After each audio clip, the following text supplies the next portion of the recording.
Hi there, everybody. Shel Broadnax here with another episode of Stage Your Talk, Meet the Candidates edition. And I am super excited today because we have Laurie Cote, who is running for the National Board of Directors. And my cohort here, Lou Corcoran, is going to assist me with this interview. And we want everybody to use this information to be able to choose your candidate of choice when voting opens. I'm going to turn this over to Lou. Can you introduce yourself?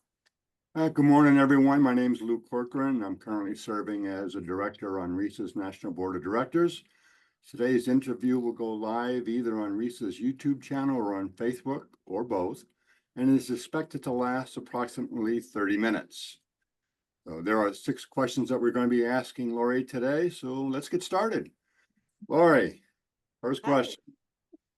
Board members are often needed to work collaboratively. Can you provide an example of a situation where you successfully collaborated with a diverse group of individuals to achieve a common goal?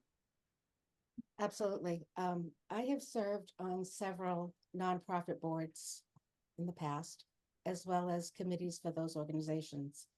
I have worked with a diverse group of people from several different backgrounds. And obviously our common goal was the betterment of the cause. So I have worked in these positions, worked at helping them with their marketing, helping them with event planning, hosting fundraisers. It comes down to, you may have 12 people on your board, but we're all getting together to help raise awareness for these causes. Yeah. Excellent. So, I've also volunteered everywhere for probably 30 years of my life. I'm always doing something.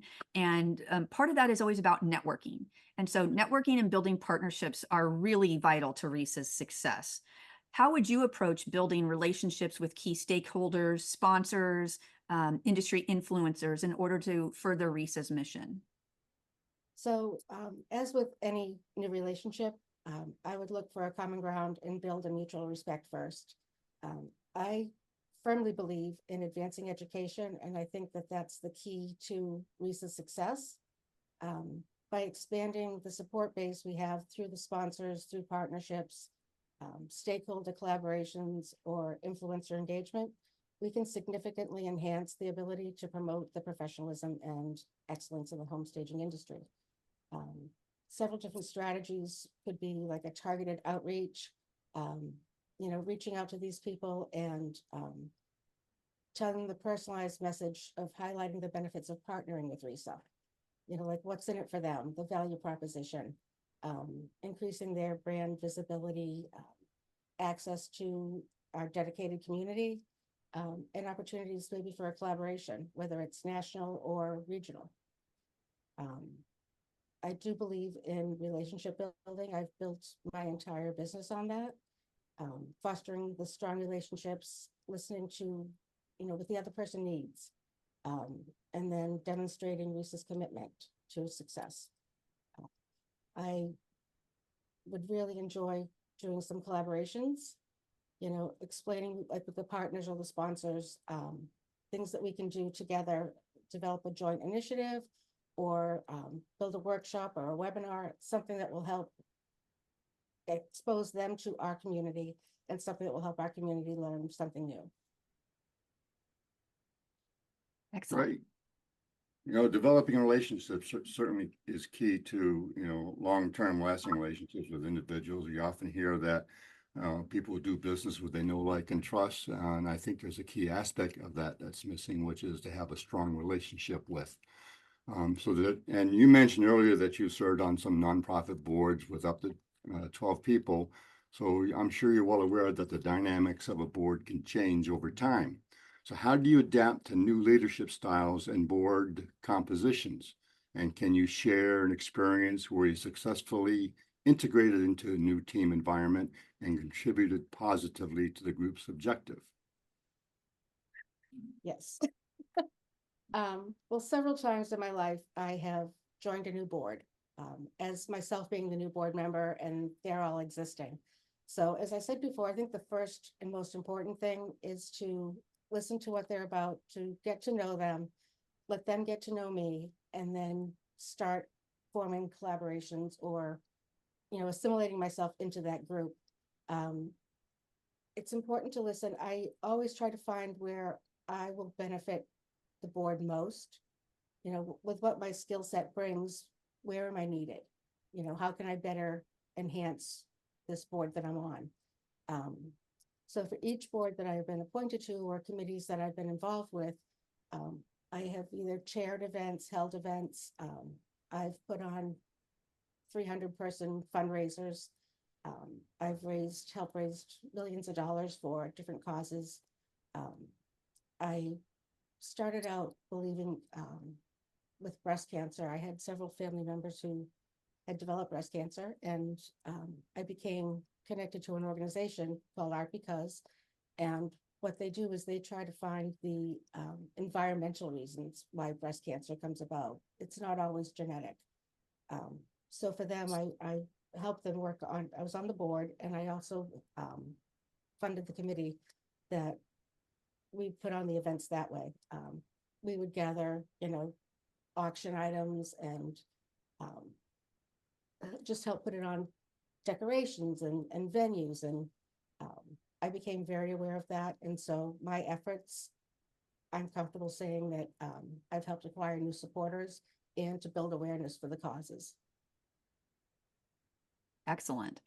That kind of leads me into the next question of board members wearing multiple hats. So I know everybody has their specialties of things that you like to work on. And they do, a lot of people have actual multiple hat skills. So, and that you're being one of those people. And so when you take on projects simultaneously, how do you prioritize tasks and manage your workload effectively in a demanding board environment? Actually, that's probably one of my super skills. I have been a graphic designer for over 40 years. And through that career, I have also been trained as a project manager. So the coordinating comes easier to me. And right now I'm wearing several hats because I'm operating 3 businesses and I'm launching my new one.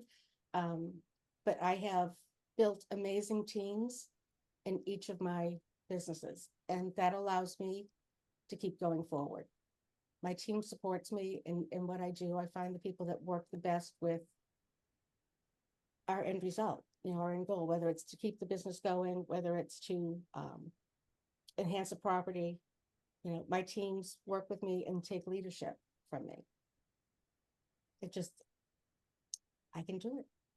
You're natural. One of the few things that comes naturally, yes. Of course, I'm sure you're well aware, Laurie, that volunteering on a board requires a passion for the organization's mission. And, it sounds like in a couple of the organizations you've been involved in, you've got a very heartfelt desire to help the organizations achieve its results. Can you share a personal story or experience that exemplifies your dedication to RESA's goals? And how does your passion drive your commitment to the board's work? I love RESA. That's first and foremost. I've been a board member of RESA almost as long as I've been a stager. So with Lou, we restarted the Massachusetts chapter many years ago and realized that several of the members who had been part of the Mass chapter went up to New Hampshire when the Mass chapter disbanded. We had a hard time building our group back up because people are already comfortable in the new chapter. So I worked with, who was the then president, Deb McLaughlin. Deb and I worked together with RESA to establish the New England chapter so that we could better help our members with inclusivity. They didn't have to feel like they were on an island by themselves just because they lived in Rhode Island or Connecticut or Maine. I've also mentored 3 people in our chapter already. And I'm still working with 2 of them. So I truly believe in sharing what I know, and I believe in helping people advance themselves. Love it. Love it. So here's another networking question, because it's always playing a role, even like in awareness campaigns. How would you be able to leverage your professional network to help promote RESA? And can you provide any examples of how you've successfully utilized your connections in the past? in similar circumstances? Sure. So I became a RESA Pro within the past year. And I have been trained to teach stage and to sell what every agent should know. Yep. I did that because I wanted to spread the word of RESA, because I wanted to let the agents know, or let our partners know, that there is an organization that takes pride in what we do, and developing our members, exploring our standards, letting them just know that there is an organization out there that will help take care of them as well. I personally have a fairly large network, and in the past, I've encouraged many of the people to speak at our events, provide trainings, or helping to empower others with the knowledge about themselves. And one of the examples I have was when I was on a board, there was another woman that I had met. She was a business coach at the time, and she and I bonded well. I, at the time, had 32 employees in my company, and everyone was different, and you're trying to lead by example, which is what I do. I don't ask any of my team members to do anything that I wouldn't personally do. And they've seen me in the trenches, and it's just who I am. I think it helps build respect and empowers them. What I had this woman do was to come in and help me to organize my staff so that they would become more engaged and feel better about themselves. So she came in and we actually ran Strength Finder on my team. And if you don't know about it, it helps you learn where you're, it helps you learn where where you can benefit your team and where you're not the strongest. And what we found out was that I had a team of 4 project managers, and one of them absolutely hated doing one part of it, where another one loved that part. And we were able to realign their roles a bit so that it made the team stronger in the end. And I did that through one of my connections. I love that. That is so awesome. That's the end of our questions. I hope that was painless. Yeah. Sorry, I talked so quickly. I know, it's just like right up in there. We want to always ask these questions so people can really get a sense of who's going to be on the board, and that, how we all work together. Anything, last notes that you want anybody to know about you or why to vote for you? If they vote for me, I would like them to vote because I firmly believe in our mission, and I want to spread the awareness to everyone about who we are and what we do. Excellent. I love that. Laurie, thank you so much for taking part in this and having the courage to continue your journey through RESA leadership. We certainly appreciate everything that you've always done and continue to do so to support. And Lou, thank you for joining me today. We always appreciate you, Lou, on every day that ends in Y, one of my favorite people. For the rest of everybody, elections are taking place between October 21st and October 31st, and we'll have information going out to all RESA members. So if you want to vote, if you let your membership lapse, get in there to renew it so you can vote and choose our next board of directors. And until next time, everybody, thank you for joining us and happy staging, everybody. Thank you, Shel. Thanks, Lou. Take care. My pleasure. Bye-bye.